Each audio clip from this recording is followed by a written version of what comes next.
Hello, everyone. My name is Derica Elwood, and I am the founder of Saving Lives Together, promoting mental wellness along with my specialty, suicide prevention through mental health. I do want to first off say thank you so much for those that have subscribed, liked, and followed throughout this journey. I do encourage those that do watch this to continue to follow, share, and subscribe. Today we have a special guest with us. We have Cassandra with us, business and executive director. You want to go ahead and introduce yourself? Sure. Thanks, Derica. I'm super thrilled to be here. I am just so excited to partner with Derica on this journey of Teas for Life, specifically through our coffee shop. I oversee Everyone Matters Ministries, which is a transitional housing program for individuals experiencing housing crisis to prevent and alleviate homelessness. Through that, we manage Brew Coffee House, where we utilize Teas for Life, which is an amazing product that supports mental health and wellness, as you guys probably already know from watching the show. But I'm thrilled to be here today. Awesome. I love that. Thank you so much for being here. So excited to be here. So I do have a few questions, and so we're just going to kind of go through the lesson. First off, will you tell us about your background and why you chose this professional path for yourself? Yeah, awesome. So I actually got started in nonprofit. Oh my gosh, it's now been almost 10 years ago.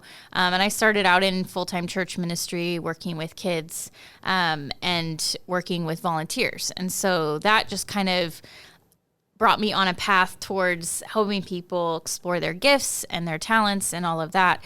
And had no trajectory towards working in social services with the homeless or anything like that. But through volunteer management, found an opportunity in Los Angeles to work in a family shelter, which really just opened up my eyes to just my passion of helping and serving families to holistically heal their lives from the ground up. As I'm sure you know, because we've talked a lot about this, is when families experience those traumatic events or really anything that kind of impacts their mental wellness, it's a multiple step process of body, mind, and spirit. They need to holistically really connect all three of those things and move forward in all of those areas if they truly want to thrive. And so learning that brought me the opportunity to come up here and oversee the current ministry, and just so excited to see, you know, what's going to happen through this ministry. But we serve individuals and families, but kind of harnessing that power of they're starting from the ground up, but it's not just about their financial wellness. They've got all these other areas of wellness that they have to pay attention to. Yeah. And that's why I'm here today, talking to you. Yes! I love that. That was a mouthful. I feel like you have it written down. You would think. I honestly love that. So you've done a lot and you're continuing to do a lot. Can you tell me how you handle burnout and when those times come, what does that look like for you to just kind of take a step back and almost run the race, right? Mm-hmm. Back at full force? Yeah. What kind of breaks do you do? What are, can you give us some examples of that, of like how you handle burnout? Yeah. So I've definitely failed at this enough times to slowly get better at it. I'm still kind of figuring it out, but I have figured out a little bit how to recognize it, which I think is the hardest part. So recognizing that you're burning out, essentially when you're not enjoying things anymore, you're starting to get tired, not looking forward to going to work, not looking forward to doing the things that you enjoy the most, whether that be recreational or work related, or just getting really irritated really easily with really stupid things that people say or do, just having a lack of patience. But mostly, yeah, that kind of feeling of just, I just don't feel myself. I don't feel like I'm enjoying life or enjoying anything that I normally enjoy. Or just getting stressed out and tired, like physically tired. I don't know what it is. I'm sure you've experienced this, but like the physical tiredness of being burned out, we think it's like a physical health thing, and it is, but it's being triggered by that. You haven't taken time to slow down. Right. So what I have learned is first you have to be able to identify it early enough before you completely crash. And I learned that from watching other people crash. And realizing, oh, they didn't just make that terrible decision because they made the terrible decision just because they made a bad decision. They made it because they had inched closer and closer to the ledge, and then they just fell off of it. And no one was there to catch them, and they didn't know how to recognize that they have gone too far. So that's definitely the first thing. But for me personally, and I think everybody has to figure that out, and actually with our clients, we've coached our team to tell the clients, okay, you need to learn how to recognize when you're on the edge, and you need to make time and space for yourself. One particular client I have right now is a single individual, and she just doesn't prioritize herself. And this is common with most of the women in our program, very common with the women in our program, but men as well. And so what they literally told her is, what do you like to do? What do you like to do? We'll make room in your budget. We'll make time in your schedule. We'll help you do those things. But what do you like to do? And so, they came up with a list of a few things that she was going to prioritize and then hold her accountable to those things. So I think it's really important to have someone in your life that can help you along that journey, because I think we're meant to live in community, right? So if we don't have someone alongside us that we can be honest with and say, hey, I'm burning out, whether it's a friend or someone in the workplace or a spouse or whoever it is, you got to have somebody that can stand up next to you and say, hey, you got to go do this. For me personally, it looks like getting time to myself in nature. I know that's common for a lot of people because it removes you from all the busyness. Am I good about doing that? No, I'm absolutely terrible at it. But even just in my recent season of busyness, I've started to feel that burnout again. And I said, okay, I keep having this repeating picture of a lake in my head that I've grown up going to. I need to get to the lake by myself. And I don't like to be by myself. So that's tough for me. It brings all sorts of anxieties. Like I'm on a hill, no cell service, by myself. But I know once right, like what if I have a medical emergency, all the things. But then I realize as soon as I think about it and picture it, I'm like, nope, that's where I need to be. So I'm trying to motivate myself to get up there and, go to the lake and do that and go to the lake. It's not close by. So it's a bit of a trek, but you got to figure out what gives you that peace, that time away. Exercise is another one for me that I'm really terrible at. That one's worse than getting to the lake. But it's important, right? If you need exercise, physical exercise, it boosts your health and wellness in your mind as well. So those are just a few short topics. I love that. Yeah. Something that stuck out to me of what you were saying is walking people off the ledge. So quick story. When I started doing Saving Lives Together and just telling friends about it, I remember, this is the one that gets me. I remember a friend calling me and she sends me a picture and we're talking, and I spent like an hour with her and we had just became friends through friends. And I don't know what I even said on the phone, but I just felt like, something was going on. At that point I had told my doctor, because I was working at the time, hey, I got to just talk to my friend. He told me it was okay. Talked to her for maybe 2 hours and she sent me a picture and she said, you literally walked me off the ledge.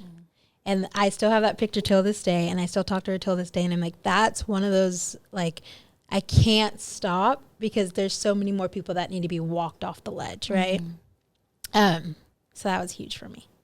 I love that you said walk off the ledge, because I think it's super important, one, to identify when you have burnout, regardless if it's work, if it's just friendships, relationships, whatever the case is, just knowing and identifying that there's mental burnout.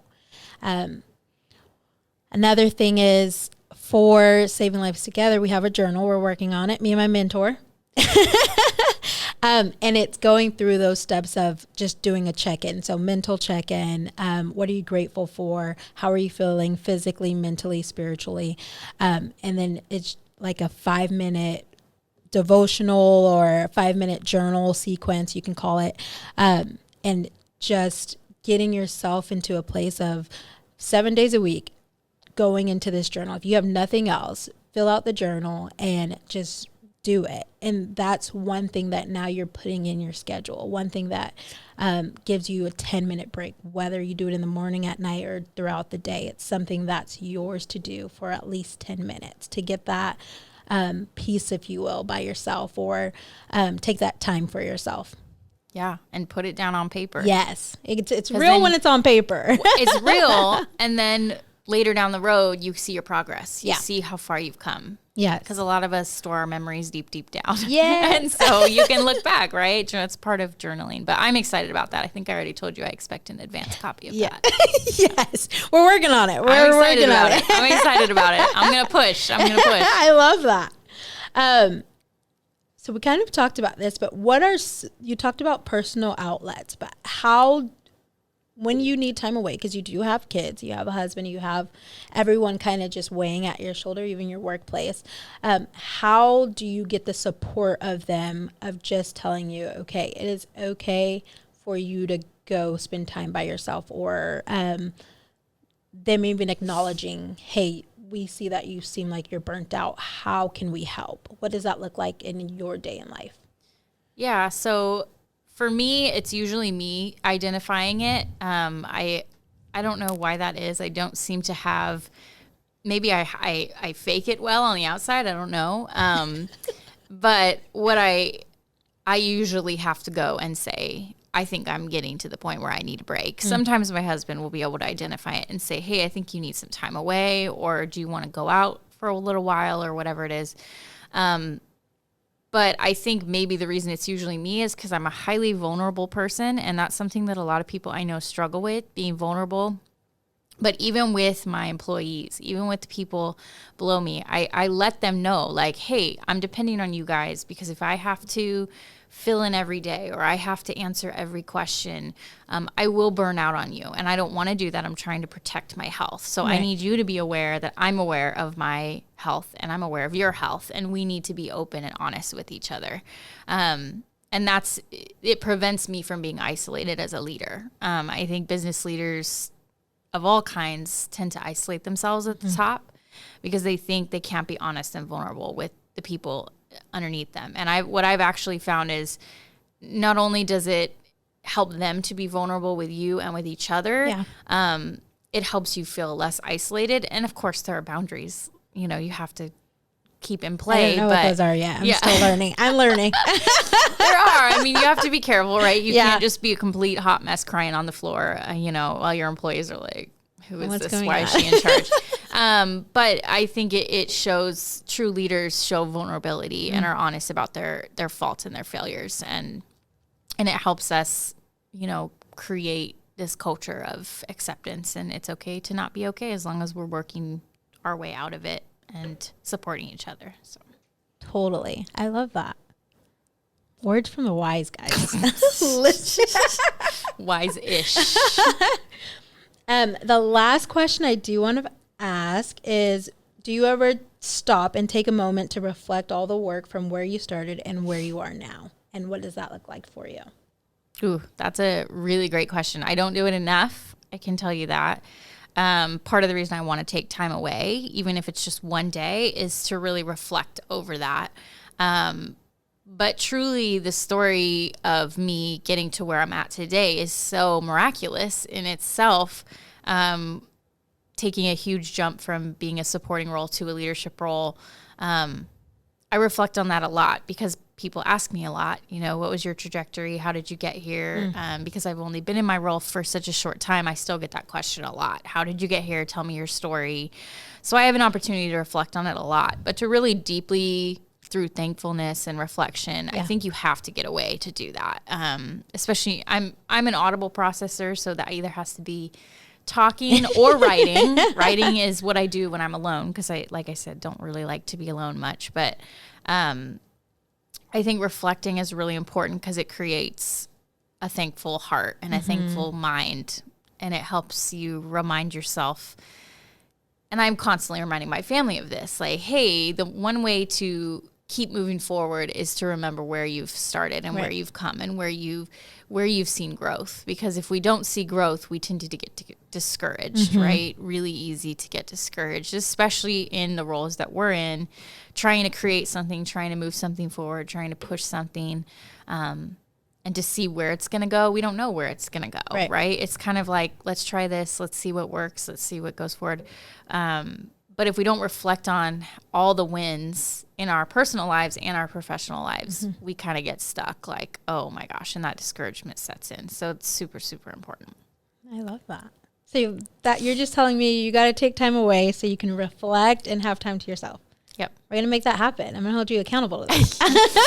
I've told everyone around me. And then like, that's part of the thing. Like my board knows, my family knows. It's just a matter of shoving my butt in the car and getting me there. Yep, making a way. Yes. Well, thank you so much for joining us today. I so appreciate your time and you just being here, giving us wise words. Wise-ish. No, they're wise words. I like to make up words too. It's my thing. That's totally fine because I think I make up words too. I'm learning. It's because we're trendsetters. There you go. That's what I'm going to start saying when I have words that don't make sense to anyone else but me. Yeah. Remember that. So I just want to say thank you so much for everyone that has watched, and to go ahead and like, share, and subscribe. Thank you so much, Cassandra, for talking about mental wellness and your mental burnout. And thank you so much to our audience for joining us. We treasure you. Make sure to like, follow, share, and subscribe. We'll be back soon with another fantastic episode. I am your wellness coach, Derica Elwood.